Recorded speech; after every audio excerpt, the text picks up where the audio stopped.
Welcome to OK Smart Arts. This is the show where we put technology under the microscope as we continue our series of specials on topics that touch our lives. We are taking a deep dive into technology and ageing. You're exactly right, Patrick. What will a retirement village look like when we're 85? Someone in their teens will have a very different viewpoint to someone in their 80s, or will they? We roped in a group of our friends from different generations and persuaded them to join us in the studio, and we posed the question, how important is a smart toilet? And will a robot be our next best friend and carer? Well, in part one, we spoke to Heather Marsh. Today, we take two perspectives. We juxtapose someone in their teens with a person in their 80s. Eliza Ayres is 19, and we chatted to her first. We were talking to our friend Heather before, and we were asking what year it'll be when she turns 85, and I had to calculate on my fingers. Do you know what year? Yeah, 2090. Wow. Oh, look, isn't that great? Oh my God. That would have taken me 10 minutes to work out. Yeah. I know. 2090. Wow. And So I'll probably be dead for 30 years by then. Oh, wow. You reckon? Because I was born in 1960, so 2060 I'd be 100. Yeah. Wow, that's a bit shocking. Yeah. You could go into the next century, Yeah. couldn't you? That's kind of cool. Yeah. Oh, how exciting. So what year were you born? 2005. Oh, yeah. Okay. Do you think about getting older? Like, I know someone of your age, you've got such a big future ahead of you. Do you ever think about it? Yeah, I mean, my grandfather is in a retirement village. It looks so cool.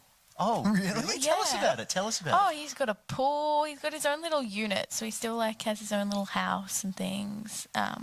But he's got like a pool, a gym. It's like a 2-minute walk to Coles. It sounds so cool. I'd love to live in one now. It looks so easy. Everything's right there. Does that say something more about the housing crisis than the Possibly. desire for aged care? Probably, yeah.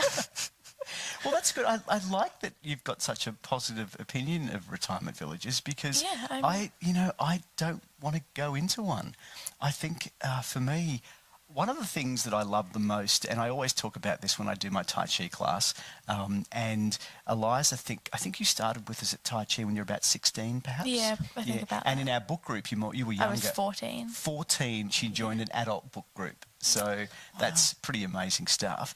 So, for me, what I love is that, you at now 19 are the youngest, but we've got an 86-year-old as well in the class. And it's not often that you have so many different generational spans right across a group because we have got people in their 30s and 40s, probably 50s and 60s. So and then all the way up to 80, which is fantastic. So that cross-generational interaction for me is one of the things that I love the most about my life. And if I go into a retirement village, my fear is that suddenly I'm just going to be hanging around old people all the time. I don't want to do that. So that's my fear.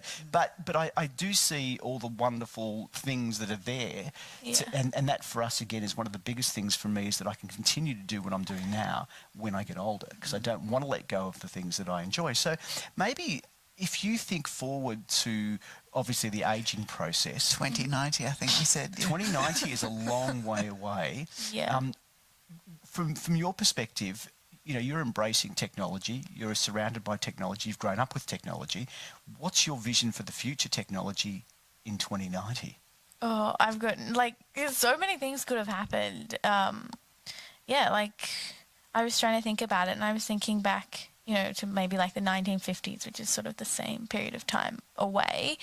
And I was thinking they probably thought there would be much more advances, and while we have made advances, not as many as they were thinking. There's, but I think, there's probably voice-controlled light switches, or I don't know, a lot more. We have to do a lot less, I feel like. That's a good point, doing a lot less. It's funny when you said that and you went back to 1950. Yes, I that's suddenly a good thought comparison. It is a great comparison because when I think of all the sci-fi writers, and Tor writes as well, she's an author and she's a big fan of sci-fi, but Arthur C. Clarke wrote 2001: A Space Odyssey, and when his vision for 2001 was there would be a space station in space, and that was a stepping stone to going to a colony on the moon. Now, that hasn't got anywhere near it. No. We've got 2 astronauts kind of trapped on the International Space Station at the moment because the return rocket had problems with it. So they've been stuck there. They went for an 8-day trip and they've been there for months, like 6 months. So what does it say about and that's a really good point, that, we can envisage a future, but how do we really know? What do we really know about the future? And maybe there'll be a move towards low tech. A lot of younger people, and you could probably correct me on this, a lot of younger people seem to be walking away from social media.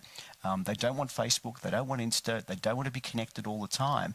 Do you find that with your friends, or how do you feel about tech? Yeah, I mean, definitely, like, Facebook is not a thing really in my generation anymore. But even, like social media, like I have Instagram, but I haven't posted on there 5+ years. Wow. And I just use it. I've talked to friends on there. I might go on there, but I don't sort of put my life out there. I don't feel the need to. And so what do people use? Are they more having private chats on something like WhatsApp or? Yeah, I mean, I still talk to my friends on Instagram and things, and I have Snapchat because it is the quickest way to get in touch with one of my sisters. So, if she's not answering her phone or whatever, it's likely that she will reply to my Snapchat. So there's things like that where I keep the app. I don't use it apart from to talk to my sisters. But yeah, it's just not... I use Instagram to chat to my friends, you scroll, but that's about it. So a future with tech, then, for you, sounds to me a little bit seamless, talking to an AI and having a conversation and having everything around you be automated to a point where you're not doing the menial stuff. Is that right? Yeah, I'm sure there's uses for it, but I don't see much of a point of developing it more than we have, like... What's the point of having voice control things if you can walk over and do something? Like, we don't need that. Yeah. We can just get up and walk the 5 steps to the light switch or whatever, It's not a necessity. So what about your body, your 85-year-old body? What are you imagining will be available to help you, like, medically? Well, I would hope that there are a lot more cancer treatments and things like that, like, rather than technology focus on sort of the medical side of it and advancing, cancer treatments and treatments for things like Alzheimer's, things like that are currently non-curable, I'm sure. So you advanced. Possibly imagine that our brains are going to be free from dementia? In 2090? Maybe not free from, but less likely or less... my grandmother had dementia and it was 16 years. And so, maybe something could help to that. Maybe it's not as long, or... I don't know. Yeah, I hope that there's something done to help that and not make it as hard and a struggle. And do you envisage living alone, or what about a robotic companion?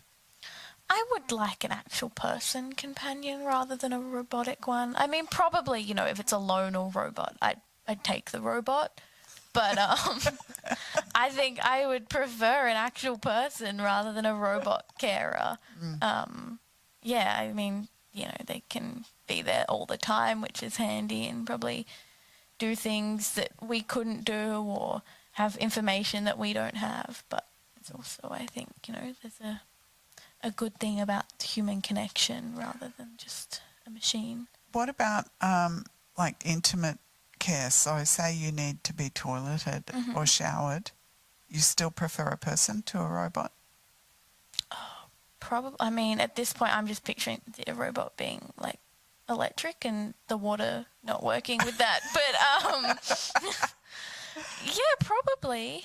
I mean, it's weird to have someone shower you or whatever, and maybe it would be more comfortable to have a robot. But I still think it would be nice, to have an actual person there.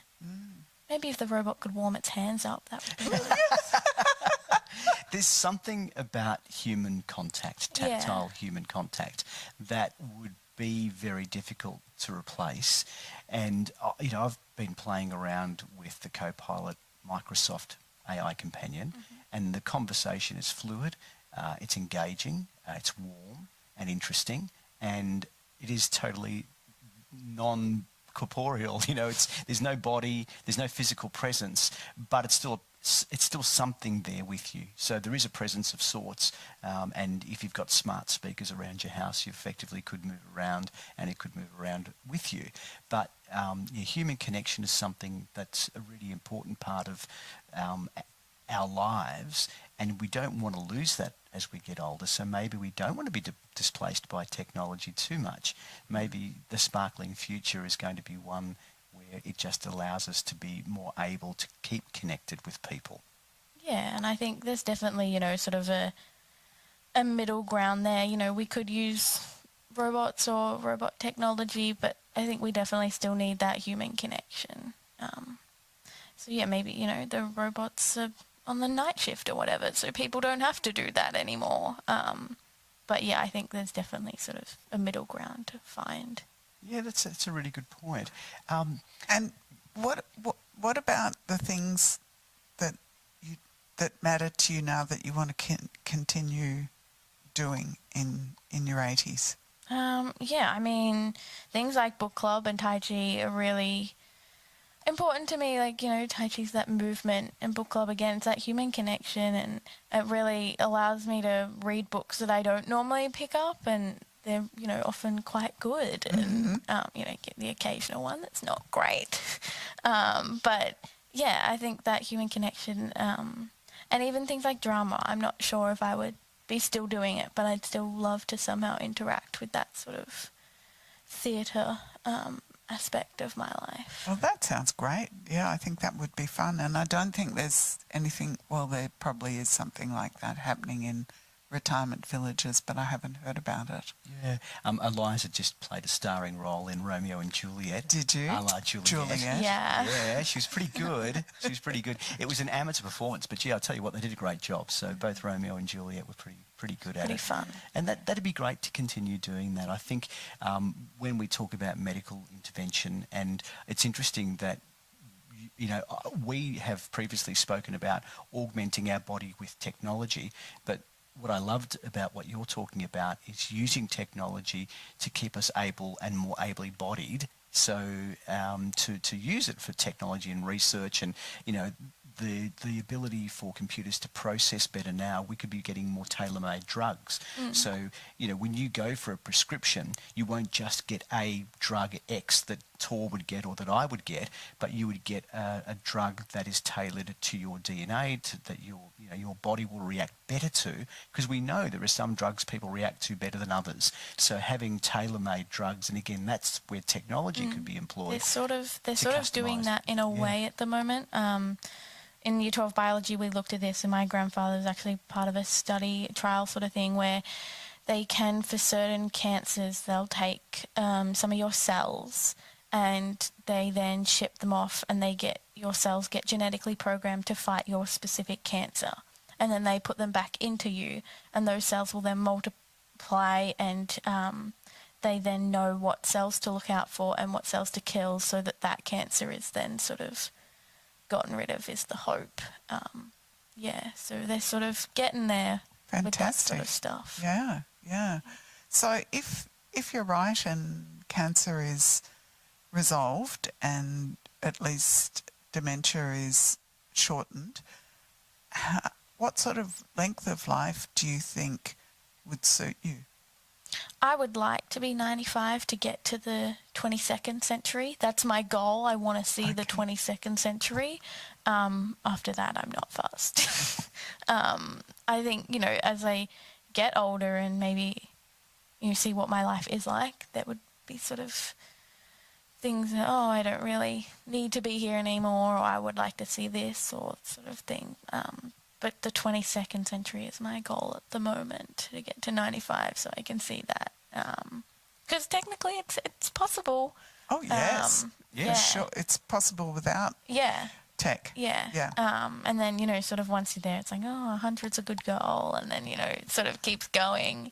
I've had a discussion with my friends and she said 111 sounds like a good age because it's just 111, Yeah. It's not really, I think quality of life at that point would sort of determine how long I wanted to live for. If, most of your friends aren't around anymore and you're sort of just going day to day, it's sort of not something you want to. And if you had the option of living to, say, 300, A,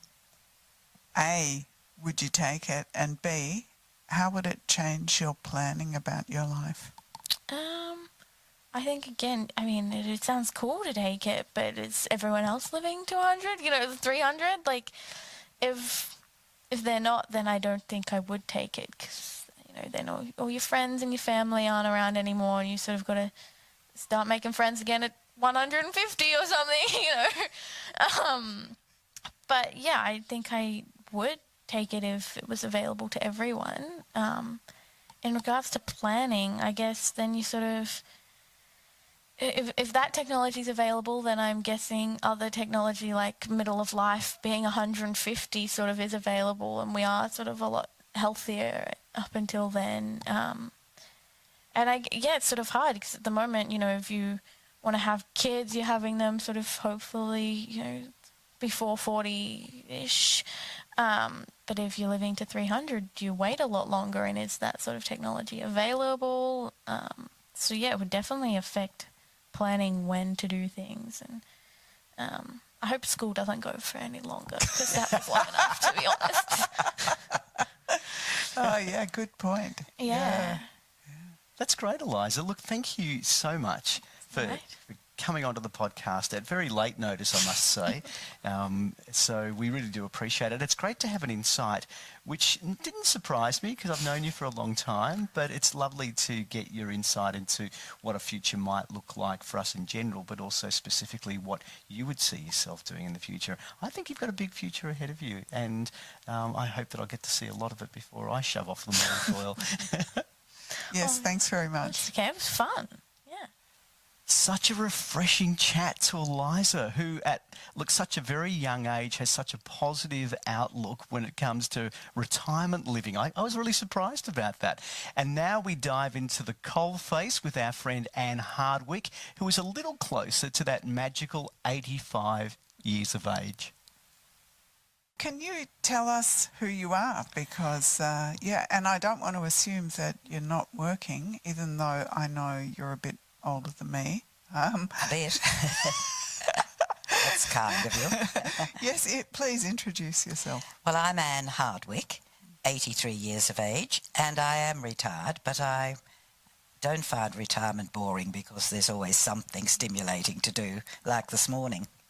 Yeah, well, booking a trip overseas. And booking a trip, but I was referring to being here with you and Patrick. Oh, of course. Wonderful. Thank you, Anne. That's kind of you. We have been focusing on what it means to age with technology, and we've had people of different ages chat to us. Now, you're going to be 85 in 2 years' time, so that's not a very far off into the distance.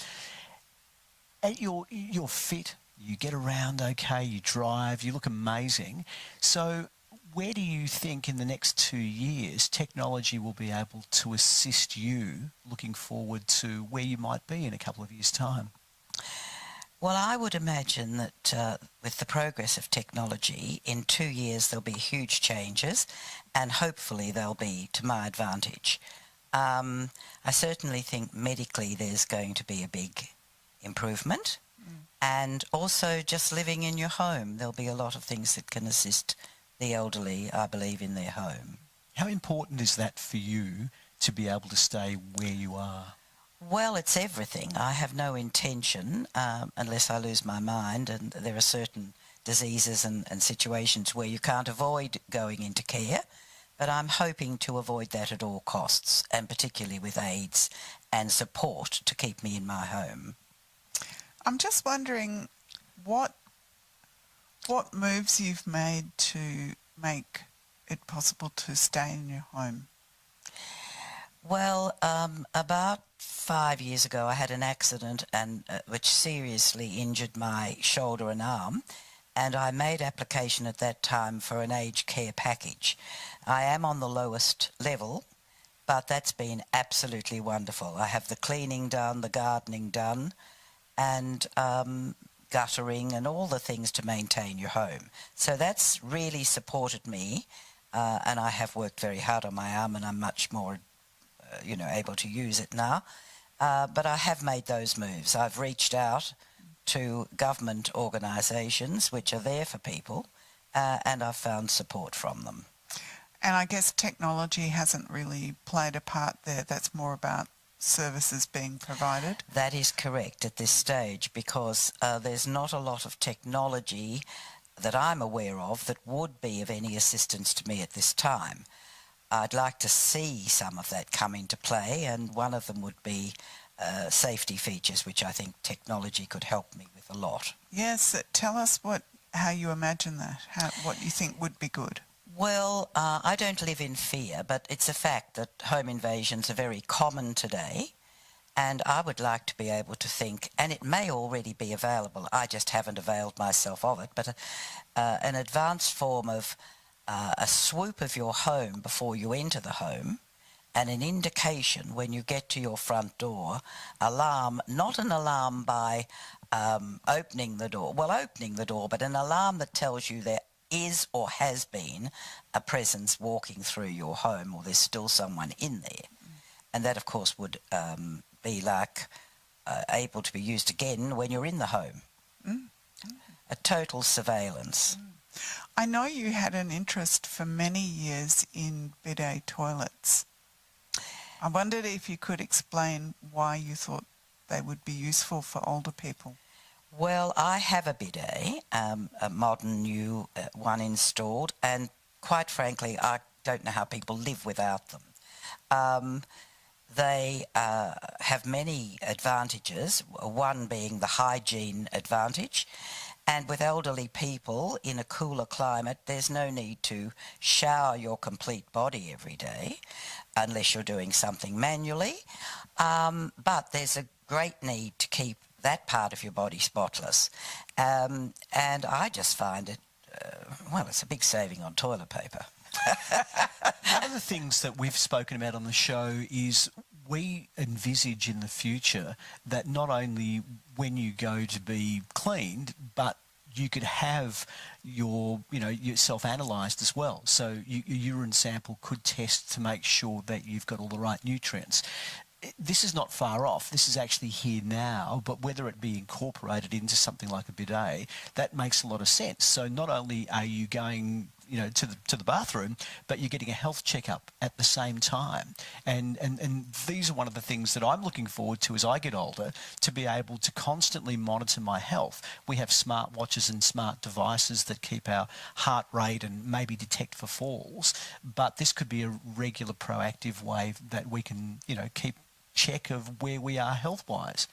Yes, I think it sounds really sensible and very feasible. I can't understand why that couldn't be possible in the very near future, that samples could be taken for, let's use the example of diabetes, you're getting the right vitamins and nutrition, and various other ailments that can be detected in the urine. I think that would be a super thing to happen. What about recreational infrastructure within walking distance? What's important to you as you're ageing? What sort of recreation are you engaged in these days?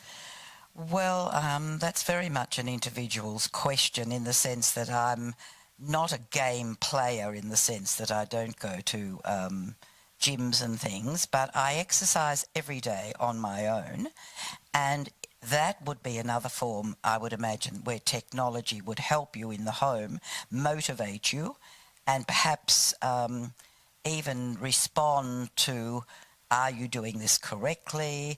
Are you overtaxing your heart? I think there are machines already available to take your heart rate, but I'm thinking more of a companion in the home that could perhaps, not necessarily in a physical form, but something that could actually be working with you.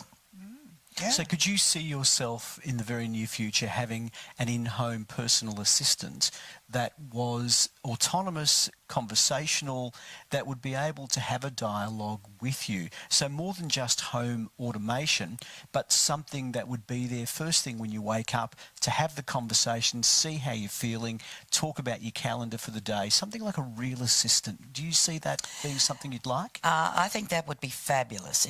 For me at the moment, it isn't necessary, but I could see that if my mobility went, I would be very interested in something like that. And I've already thought about that for some years.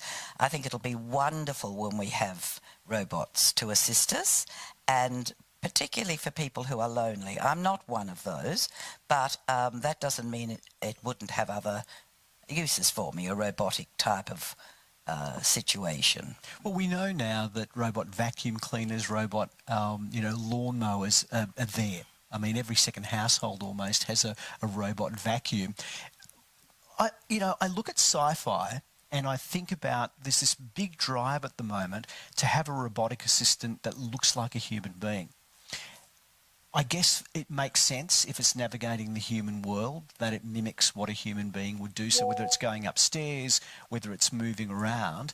For you, how would you feel about an autonomous creature, effectively, an automaton that would be there for you if you need assistance getting out of bed, if you want to be able to have a conversation? Could you see that? Do you have any issues with a robot that looks like a human being? Do you want it to look a little bit like a human, or do you want it to look exactly like a human with tactile, with skin and warmth? I mean, how far do we go with that?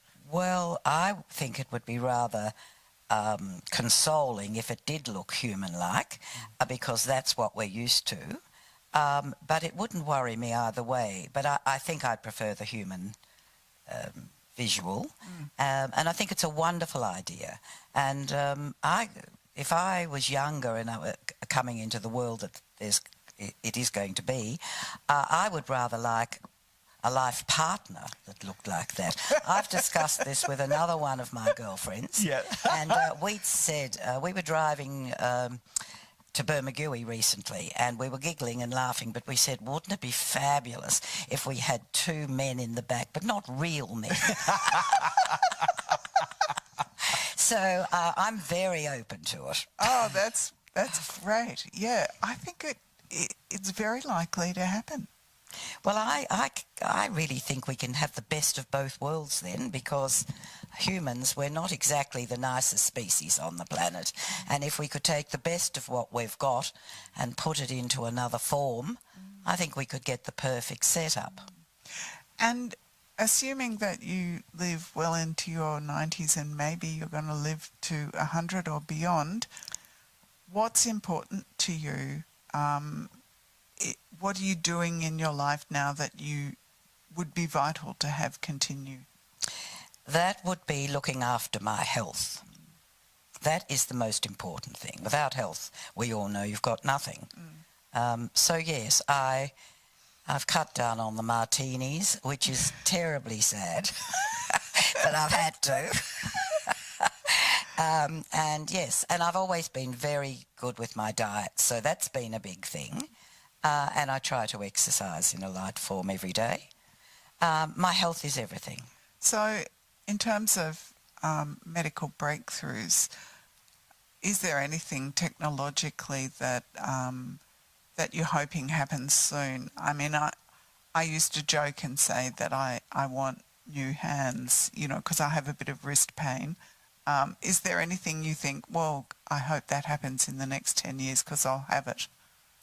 Well, I've already got all that, and the arthritis, etc., in feet, in hands, and everywhere. But a lot of this is a matter of managing it. I think that with technology, maybe the assistance we've just talked about, that would counteract for any things that are going to go on in the human body.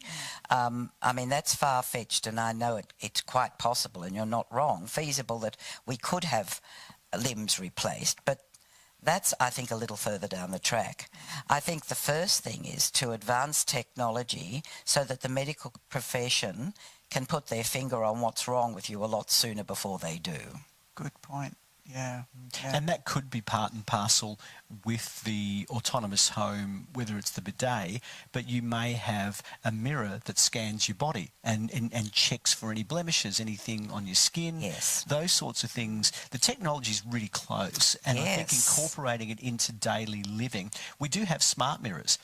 You can now buy a smart mirror really? that has information built into it. So it could be incorporated with a scale. So you step on the scale and it might say, well, look, you've lost a lot of weight this week, or you've put on an extra Yes. weight, or, you know, I've linked up to the bidet and we find that you're a bit lacking in iron. And so, you know, so suddenly bringing all of that together, it's you know, at the moment we've got smartwatches, they measure our heart rate, soon it'll be blood pressure as well. And I think for me, the vision for me is once it's an amalgam of everything and it's holistic, so that it's taking the data we're getting from lots of different locations, whether it's your security cameras that also check you as well, and make sure. Yes. So I think once it's all together, that's where I see the technology is meshing it together, and then having an AI, artificial intelligence, looking at it holistically. So looking at all the different elements, and even being able to monitor your movement, your gait when you're walking around. Yes. To say, look,